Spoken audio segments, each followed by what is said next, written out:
Good morning बच्चा।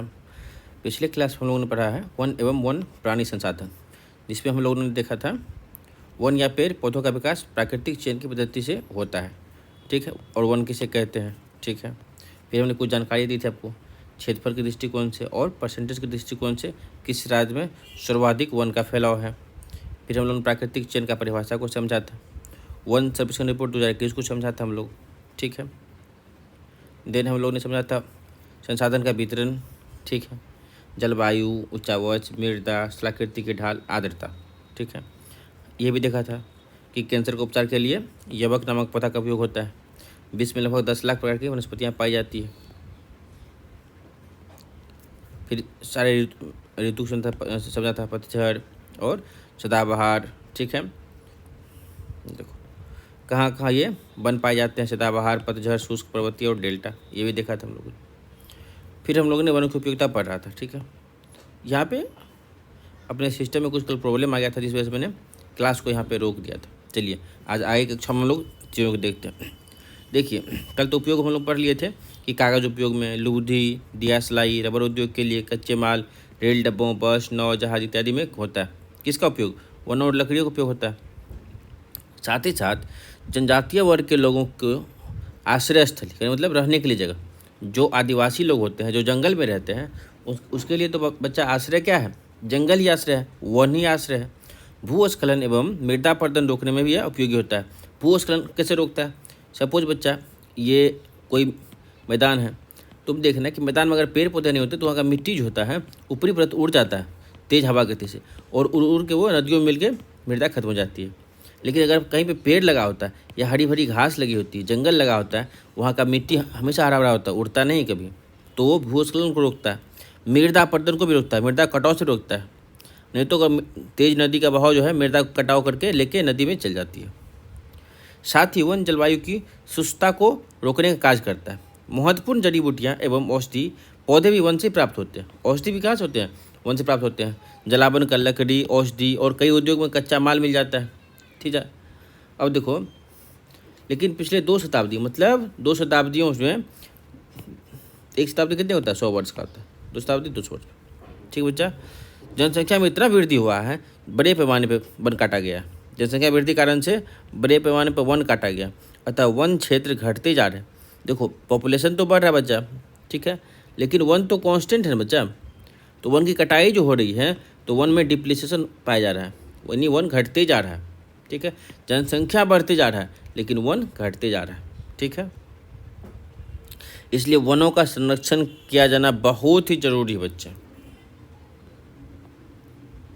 देखो ये वन्य जीव क्या है? हिरन। अच्छा बताओ बच्चा, वन्य जीव हिरन कैसा जानवर है? मांसाहारी या शाकाहारी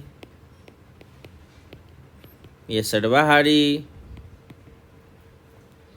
चलो ये देखो, राष्ट्रीय पशु बाघ। बच्चा राष्ट्रीय पशु बाघ जो है, ये कौन सा बाघ पता है आपको? ये है रॉयल बंगाल टाइगर। देखो बच्चा, ये बांग्लादेश का भी पशु है और चीन भी है। देखो कि हम लोग को बताया था कल कि जो डेल्टा वाला क्षेत्र आते हैं, उस डेल्टा में एक जगह है सुंदरवन, जहाँ पे मैंग्रोव फॉरेस्ट है। क्या है? मैंग्रोव का जंगल है, मैंग्रोव जंगल है। और डेल्टा वाला क्षेत्र में जो यहाँ पे काफ़ी मात्रा में रॉयल बंगाल पाए जाते हैं, रॉयल बंगाल टाइगर पाए जाते हैं।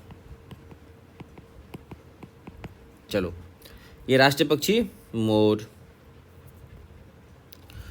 वन और जीवों के बीच गहरा संबंध है। देखो क्या है कि जो वन है और साथ में उसमें रहने वाले जीव, यहाँ तक कि इंसान भी, इनके बीच में काफ़ी गहरा संबंध है।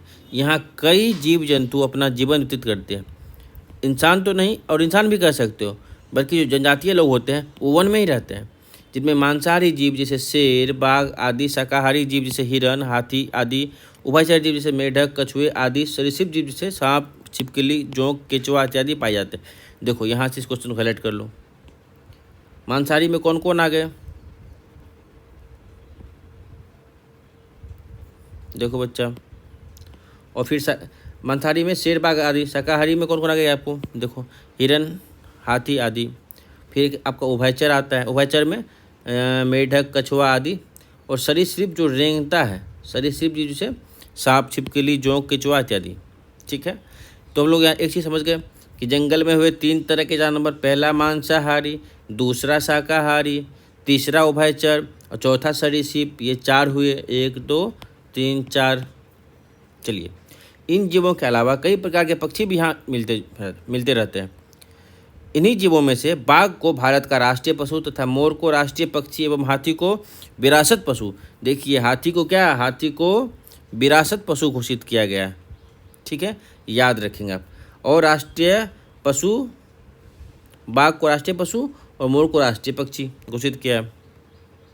लेकिन हम नियमित रूप से पेड़ों को काटते जा रहे हैं तथा जानवरों का शिकार कर रहे हैं, फलतः वन की मात्रा एवं वन्य जीवों की संख्या बच्चे घटते जा रहे हैं। ठीक है, सरकार द्वारा जो है वन एवं वन्य जीव के संरक्षण के लिए बहुत सारे कानून बनाए गए हैं। हम लोग देखते हैं कि क्या क्या है।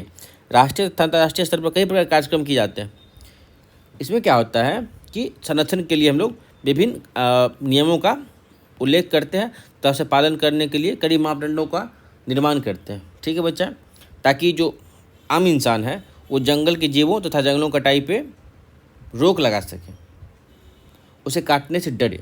ठीक है बच्चा, अन्यथा में व्यक्ति जो होते हैं वो स्वभाव से बहुत ही लोभी और लालची होते हैं।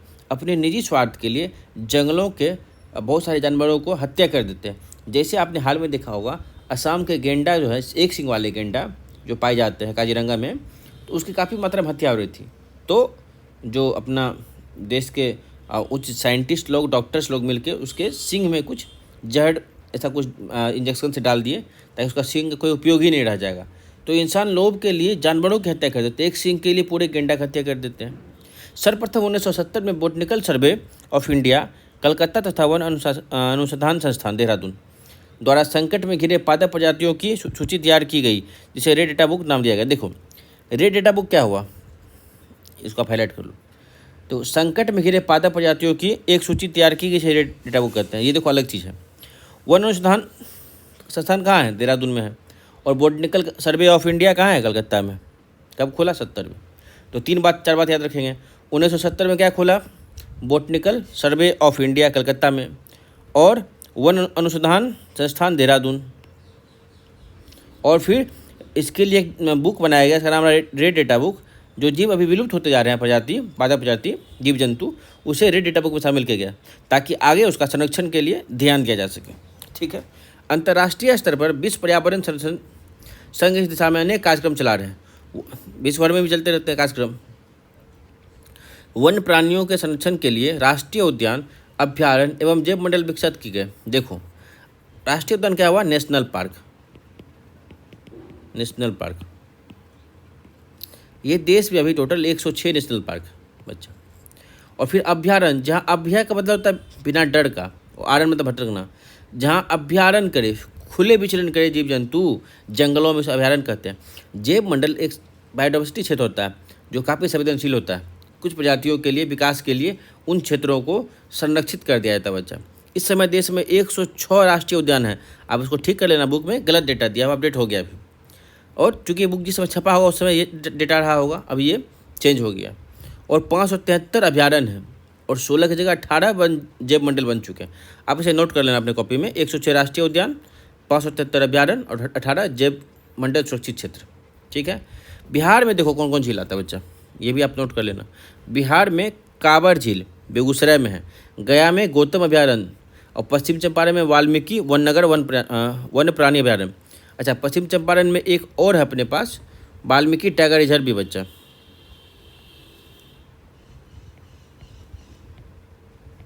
वाल्मीकि टाइगर रिजर्व,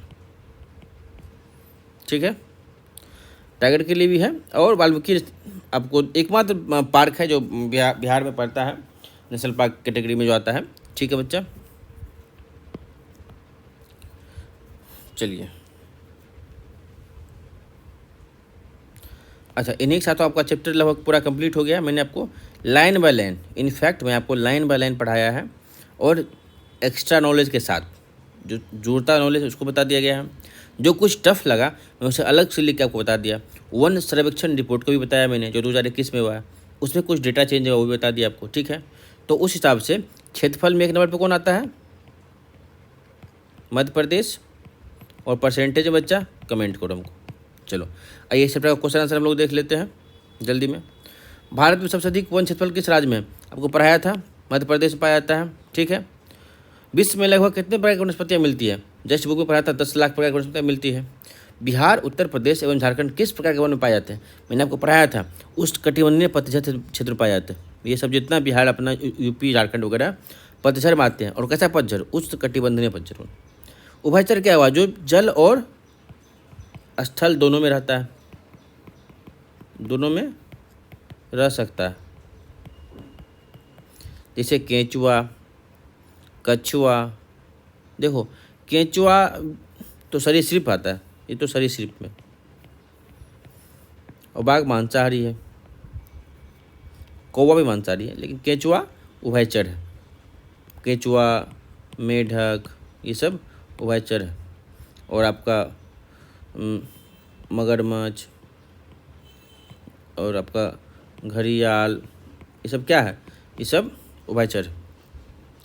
राष्ट्रीय पशु कौन है बच्चा? बाघ। मैंने बताया था आपको।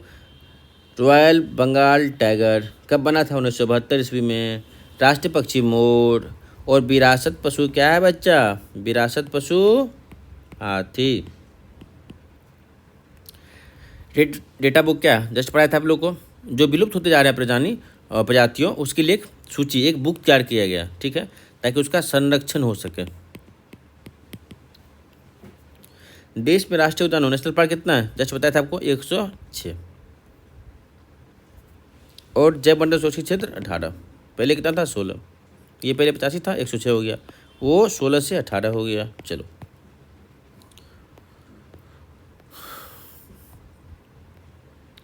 अब ये खाली स्थान देख लेते हैं। वन है तो हम है, ये बुक का पहला ही लाइन है। वन है तो हम है, वन से हम है, हमसे वन नहीं है बच्चा। कृत्रिम रूप से किए गए पौधारोपण को क्या कहते हैं? सामाजिक वानिकी, क्योंकि इसमें कृत्रिम रूप से करके लोग, मनुष्य अपने कामों के लिए उपयोग में लाते हैं वनों का। हिमालयन वन से प्राप्त रसायन कैंसर में होता है उपयोग, हमने पढ़ा था ना, हेडलाइट भी कर दिया था उसको। चंदन के वन कहाँ पाए जाते हैं? कर्नाटक में। अंडमान निकोबार द्वीप समूह में सदाबहार है, पाए हम लोग पढ़े थे ना, पश्चिमी घाट के जो पूर्वी क्षेत्र है अंडमान, उसमें सदाबहार वन पाए जाते हैं। और इधर नॉर्थ ईस्ट के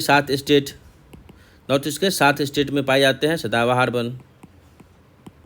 चलिए, गौतम बुद्ध अभयारण्य कहाँ है? गया में। और कांवर झील बेगूसराय। वन को पृथ्वी का क्या कहा जाता है? फेफड़ा। और अमेजन जंगल को भी कहा जाता है, अमेजन जंगल को विश्व का फेफड़ा।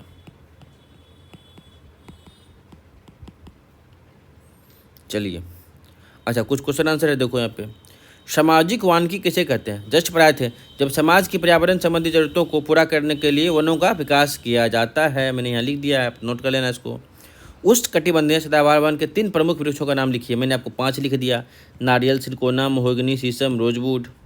चलिए, किस वर्ग के लोगों के लिए वन आश्रय स्थली का काम करता है? देखिए, बस जस्ट पढ़ाया था आपको, जनजातीय वर्ग के लोगों के लिए। ठीक है, उन राज्यों के नाम लिखिए जहाँ देश में सदाबहार वन पाए जाते हैं। कहाँ कहाँ पाए जाते हैं? एक तो अपना याद रखिएगा, अंडमान निकोबार, और साथ में 7 स्टेट, असम, मेघालय, त्रिपुरा, मिजोरम, अरुणाचल प्रदेश, मणिपुर, नागालैंड। वनों के 3 महत्व लिखिए। 3 क्या? वन के तो बहुत महत्व हो सकते हैं। भूस्खलन रोकता है, मृदा अपरदन को रोकता है, जलवायु शुष्कता को रोकता है, विश्व का फेफड़ा भी कहलाता है, हम लोग को ऑक्सीजन देता है CO2 ग्रहण करके। वन से आप क्या समझते हैं? वन से आप क्या समझते हैं? देखिए, क्षेत्रीय आधार पर जब किसी बड़े क्षेत्र पर प्राकृतिक रूप से पेड़ पौधे का विकास होता है, बताया था आपको मैंने पहला ही दिन, तब उससे हम क्या कहते हैं? वन कहते हैं। वन मानव जीवन में बहुत ही महत्व रखता है। ठीक है, आगे आप बहुत सारा बात इसमें लिखेंगे, चूँकि ये लॉन्ग उत्तरीय है, दीर्घ उत्तरीय क्वेश्चन है, तो अच्छे से इसको वन पर आप डिटेल्स लिखेंगे। क्या उपयोग है, किसके लिए संरक्षण प्रदान करता है, जनजातीय लोग उसमें रहते हैं। ठीक है, और साथ में वन के कितने प्रकार पाए जाते हैं? पतझड़, सदाबहार, शंकुधारी, मिश्रित, ज्वारीय। फिर इस पर भी लिख देंगे पतझड़ कैसा होता है, जहाँ पे पत्ता एक बार झड़ जाता है और टकला बन जाता है। ये टकला लिखना नहीं बच्चा मेरा, मैं बताने के लिए बता रहा हूँ आपको। सदाबहार हमेशा हरा भरा रहता है। शंकुधारी लंबे लंबे पेड़, पर्वतीय क्षेत्र में लंबे लंबे पेड़। मिश्रित वन जहाँ दोनों प्रकार के हो। और ज्वारीय वन डेल्टा क्षेत्र में, जहाँ पे मैंग्रोव वन भी पाए जाते हैं। चलिए, वन में पाए जाने वाले विभिन्न प्राणियों का वर्गीकरण उदाहरण के साथ दीजिए। तो क्या क्या प्राणी है? मांसाहारी, शाकाहारी, उभयचर, सरीसृप। इसका उदाहरण शेर, बाघ, चीता, लोमड़ी, टिसी। शाकाहारी हिरण, हाथी, बंदर, टिसी। उभयचर बताया था जस्ट मैंने, केचुआ, मेढक, घड़ियाल, गेंडा, टिसी। देखो गेंडा दोनों में रहता है, पानी और जमीन दोनों पर रहता है, पानी और जमीन दोनों पर रहता है। और इसी को इसमें पाया जाता है एक सींग वाले गेंडा। सरीसृप सांप, केचुआ, छिपकली इत्यादि। इसको लिख देना। वन एवं वन जीवों के संरक्षण के लिए किए गए प्रयासों का वर्णन करें। इसमें बहुत सारा प्रयास किया गया, आपको जस्ट बताया भी था मैंने, मैं कुछ या नोट भी कर दिया हूँ। 1970 में बॉटनिकल सर्वे ऑफ इंडिया बना। फिर वन अनुसंधान केंद्र बना। ये कहाँ बना था बच्चा केंद्र? ये देहरादून में। और बॉटनिकल सर्वे कलकत्ता, और उसका नया नाम क्या है? कोलकाता। ये किसकी राजधानी है? पश्चिम बंगाल की। किस नदी किनारे है? हुगली नदी किनारे। कौन है सीएम? ममता बनर्जी। कौन सी पार्टी? तृणमूल कांग्रेस। चलिए, मैं सब कुछ बता दिया कलकत्ता के बारे में आपको। फिर रेड डेटा बुक का बनना, ठीक है। तो इसमें रेड डेटा बुक जो है, इसमें जो विलुप्त होते जा रहे प्राणी हैं, उस प्राणियों का आंकड़ा लिखा जाता है। फिर राष्ट्रीय उद्यान बना, नेशनल पार्क बना।